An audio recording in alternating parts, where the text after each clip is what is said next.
కృపా కనికరం సమాధానం గల మా పరలోక తండ్రి, మరోసారి మీ ఘనమైన నామానికి వందనాలు స్తోత్రాలు చెల్లించుకుంటున్నాం.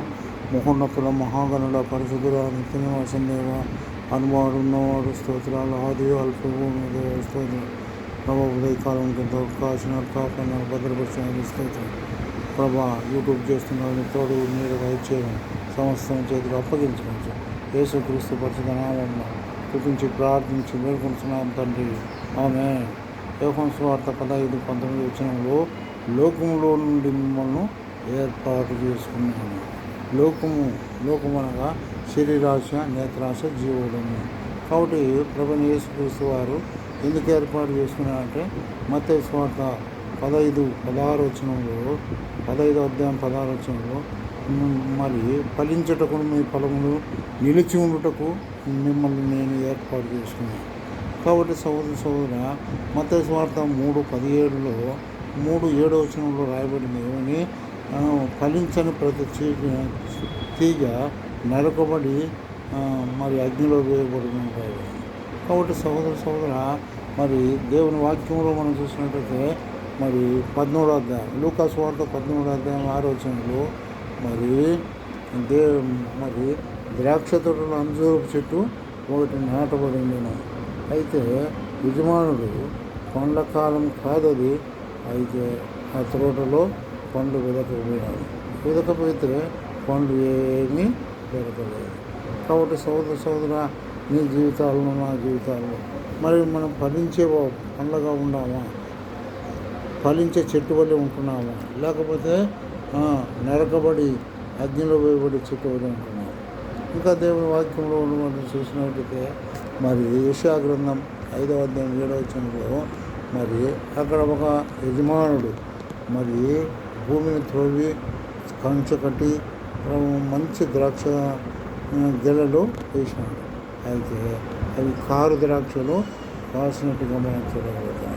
కాబట్టి సహోదర మరి ఇంకా దేవుని వాక్యంలో మనం చూసినట్టయితే మరి మత్తయి సువార్త 21:19-20 వచనంలో మరి త్రోవ పక్కన ఒక అంజూరపు చెట్టు ఉంది. అది దానికి మరి నీళ్లు లేవు, మందులు లేవు, ఏమీ లేవు. అయితే అది యేసు ప్రభువారు ఆఖరికి ఆ చెట్టు దగ్గరికి రాగానే ఆకులు తప్ప మరి ఏమీ కనపడలేదు. కాబట్టి దానిని యేసు ప్రభువారు చూపించారు. ఎప్పటికీ నువ్వు ఫలాలు కాయకుందో వాకని చూపించినట్టుగా మనం చూడగలుగుతాం. కాబట్టి అంత మాత్రం కాక రోమపత్రిక 6వ అధ్యాయం 22వ వచనంలో మరి పరిశుద్ధ ఫలము అనేది మనం చూడగలుగుతాం. పరిశుద్ధ ఫలము. కాబట్టి సహోదర పరిశుద్ధ ఫలము గలతీ 5:22 వచనంలో ఆత్మ ఫలము అని దేవుని వాక్యంలో రాయబడాలి. 2 కొరింథీయులు 7వ అధ్యాయం 1వ వచనంలో అపవిత్రతకు కలిగినది. ఆ తర్వాత హెబ్రీయులకు రాసిన పత్రికలో మరి 12:14లో పరిశుద్ధత లేకుండా దేవుని ఎవరు చూడలేరని దేవుని వాక్యం. కాబట్టి సహోదర మరి ఇప్పుడైతే నేను యోబు అంటున్నాడు, ఇప్పుడైతే నా సజీవుని నేను కనులారా చూస్తున్నాను అంటున్నాడు. కాబట్టి సహోదర మరి ఇంకా ఎఫెసీయులకు రాసిన పత్రిక 5వ అధ్యాయం, ఒకప్పుడు మనం పూర్వము మనం చీకటిగాను, అయితే ఇప్పుడు క్రీస్తునందు వెలుగు ఫలం వలె ఉంటున్నాం. మరి యోహాను అయితే మరి యోహాను సువార్త 5వ అధ్యాయం 35వ వచనంలో మరి మండుచున్న ప్రకాశించే దీపం వలె ఉన్నాను అని యోహాను గురించి రాయబడినట్టుగా ఉంటుంది.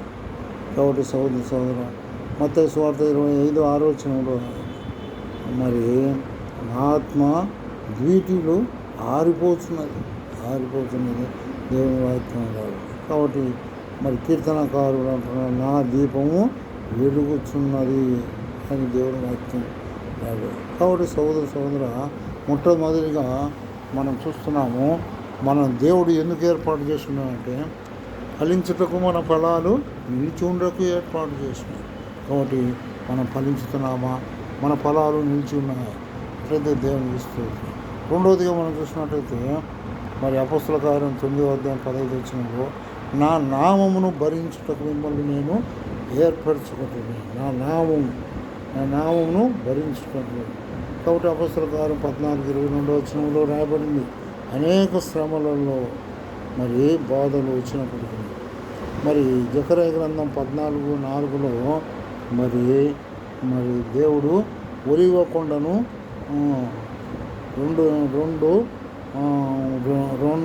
రెండుగా ఇడిపోయినట్టుగా దేవుడు చేసినట్టుగా మనం చూడాలి. ఆదికాండం 29:22 లేయా శ్రమను చూసి మరి దేవుడు ఆమె గర్భమును తెరిచినట్టుగా మనం చూడాలి.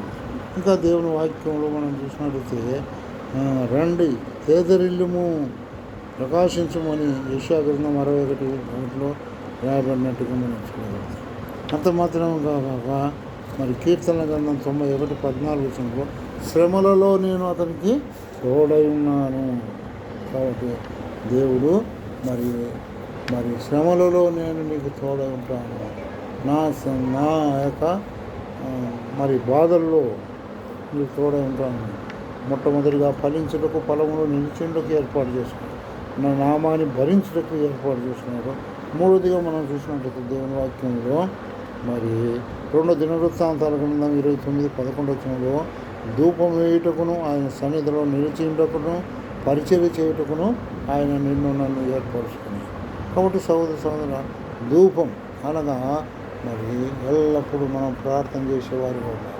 జకర్యా అయితే సకల ఆజ్ఞల చొప్పున ప్రార్థన చేసి ప్రార్థనకు ప్రతిఫలం పొందగలిగిన జకర్యా. అట్లాగా నీవు నేను ప్రతి దినము ఉదయం సాయంకాలం సమయము దొరికిన కొద్దీ బైబిల్ చదువుతూ ప్రార్థన చేస్తూ ఉండాలి. రెండవదిగా మనం చూస్తున్నట్టయితే మరి మరి ఆయన సన్నిధిలో ఏం చేయాలి, మనము మరి ధూపం వేయచ్చు, ఆయన సన్నిధిలో పరిచర్య చేయాలి. ఆయన సన్నిధానంలో మరి నా సన్నిధిలో సంపూర్ణ సంతోషములు నా కుడి చేతుల నుంచి సుఖములని కీర్తనగారుడు 16:11 రాయబడు. అంత మాత్రంగా సన్నిధానంలో మరి ఎన్నో మేలు ఉండాలి. మరి యోహాను సువార్త 15:4 నా యందు మీరును మీ యందు ఆ మాట నిలిచింది కదా, ఏదడితే అది ఇస్తానని వాగ్దానం ఇస్తాను. కాబట్టి సహోదర ఆయన సన్నిధి నిలిచిందా మరి జ్ఞాపకం చేసుకోండి. కాబట్టి సహోదర ఆయన సన్నిధిలో మనం అబ్రహాము ఆయన సన్నిధిలో నిలిచి ఉండి మరి లోతును కాపాడినాడు, ఆయన సంతానం పొందగలిగినాడు. అంత మాత్రం కాక 1 రాజులు 17:1 కొడుక ఏలియా కొడుక ఆయన సన్నిధిలో నిలబడినాడు. కాబట్టి సహోదర నువ్వు నేను ఆయన సన్నిధి నిలబడినప్పుడు మనము దీవెనలు పొందగలుగుతాం. ధూపం వేయట అనేది మనం చూడాలి. యాకోబు ప్రార్థన చేసినాడు. యాకోబు ఏం చేసినాడు? ప్రార్థన చేశాడు, దేవునితో పోరాడినాడు, విడువకపోయినాడు. అందుకు ఆయన మరి నీ పేరు యాకోబు అనబడదు, ఇశ్రాయేలు అనబడును అని దేవుడు. మరి ఎఫెసీయులకు రాసిన పత్రిక 1:6 ఆయనకు కీర్తి మహిమను కలుగునట్లు ఆయన నిన్ను నన్ను ఏర్పరచుకున్నాడు. కాబట్టి సహోదర సామెతలు 15:33 ఘనత ముందుగా వినయం నడుచును. కీర్తన 34:6 ఈ దినుడు మొరపెట్టగా యెహోవా ఆలకించును. కాబట్టి సహోదర మనము ఆయనను ఆయన మహిమకు కీర్తి కలుగున్నట్లు మనము నడుచుకోవాలి. ఏడవదిగా దేవుని వాక్యంలో మనం చూసుకుంటే మరి ద్వితీయోపదేశ కాండము 29:14 మరి ఏముంది రాయబడిందని, నీ పాలెమును పరిశుద్ధముగా ఉంచుకోవాలా. నీ పాలెము మనం నివసించే ప్రాంతము పరిశుద్ధముగా నివసించాలి. యేసుప్రభువారు నీ కొరకు నాకు హెబ్రీయులకు రాసిన పత్రిక 12:1-2 చూసినట్లయితే ఆయన నీ కొరకు నా కొరకు శిలువను సహించినాడు. అవమానము మరి ఇదంతా నిర్లక్ష్య పెట్టాడు. ఎందుకు? ఆ కిరీటం కొరకు. ఎంత మాత్రం కాక ఏప్రిల్ 13:9 కొరకు రాయబడింది. కాబట్టి సహోదర ప్రేమకర్త ఆయన దేవుడు మనకు సమాధానం అనుగ్రహించేవాడు. కాబట్టి సహోదర ఇంకా నీవు మరి దేవుడు నిన్ను ఎందుకు ఏర్పాటు చేసిన తెలియకపోతే కాబట్టి యేసుక్రీస్తు వారు నిన్ను ఆహ్వానించుతున్నారు. నీవే రక్షణ, నీవే ప్రభువైన యేసుక్రీస్తునందు విశ్వాసము అప్పుడు నీవు ఇంటి వారును ఆత్మరక్షణ పొందురు. దేవుడి వాక్యం దీవించుగాక. ఆమేన్.